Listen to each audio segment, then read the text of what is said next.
I am too absolutely small for school, by Lauren Child. I have this little sister Lola. She is small and very funny. Now, Mum and Dad say she is nearly quite big enough to go to school. Lola is not so sure. Lola says, "Oh, I am absolutely not big. I am still really quite small." She says, "I probably do not have time to go to school. I am too extremely busy doing important things at home." I say, "At school you will learn numbers and how to count up to 100. Lola says, "I don't need to learn up to 100. I already know up to 10 and that is plenty. I have 10 fingers and also I have 10 toes and I never eat more than 10 biscuits in one go. 10 is enough." "But Lola," I say, "what if 11 eager elephants all wanted a treat? How would you count up how many treats that would be?" "Oh, well, says Lola, "I am not quite sure." I say, "And what about learning your letters, Lola? If you know how to write, you can send cards to people you like." Lola says, "I like to talk on the telephone. It is more friendly and straight away." "But not everyone has a telephone, you know, Lola," I say. "Who doesn't?" says Lola. "Father Christmas," I say.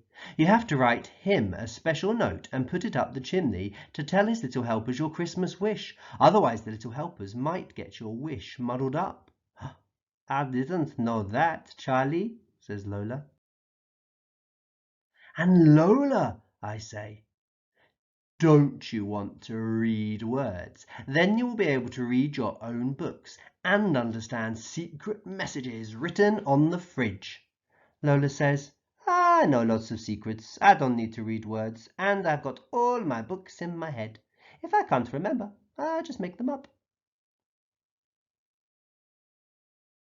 "But Lola," I say, "what would you do if there was an ever so angry ogre who would not go to sleep unless you read him his favourite bedtime story?" "I don't know, Charlie," says Lola.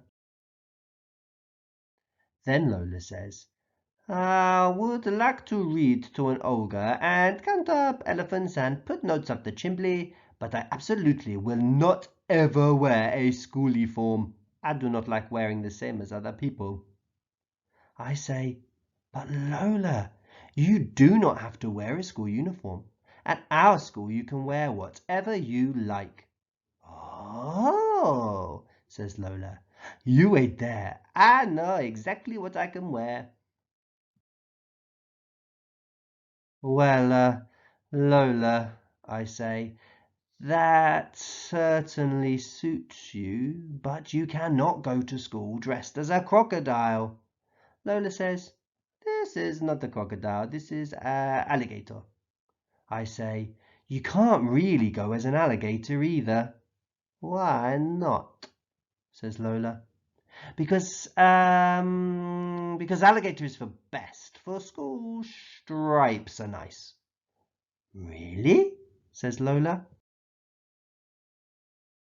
"I like to wear stripes," says Lola. "But what will I do at lunchtime? You know I will not never eat a school dinner." My sister Lola is fussy about food. I say, "But Lola, you can take your very own packed lunch in your very own lunchbox." Lola says, "I do not want to eat at school alone, all by myself on my own." I say, "But Lola, at school you will meet lots of new friends. You can have lunch with one of them." Then Lola says, "But I already have my friend Soren Lorentzen. I would like to have lunch at home with him." Soren Lorentzen is Lola's invisible friend. No one knows what he looks like. I say, "Well, Soren Lorentzen will be going to school too. What will he do if he can't sit next to you?" "Oh, you're right," Soren Lawrenson is a bit slightly nervous to be at school on his own. I will absolutely have to go too, says Lola. Walking to school, Lola is all wobbly. She says, Soren Lawrenson is feeling slightly not very well. He is worried he will not be able to count numbers, to do letters and read words, and no one will talk to him, so he will be all by himself on his own. Lola, I say, it will be okay. You'll be fine. I bet you'll both have a really good time. And after school we'll have pink milk at home. But all day I am worried. I don't see her at break, and she's nowhere at lunch. I can't find her at home time. She's not by her peg. But then, there she is, and she's not all alone by herself. She's hopping along home with someone else. At home I say, Lola, I told you that you would have a good time. And Lola says, Oh, I know, Charlie. I was not worried. It was Soren Lawrenson who was nervous. Not me. I was fine.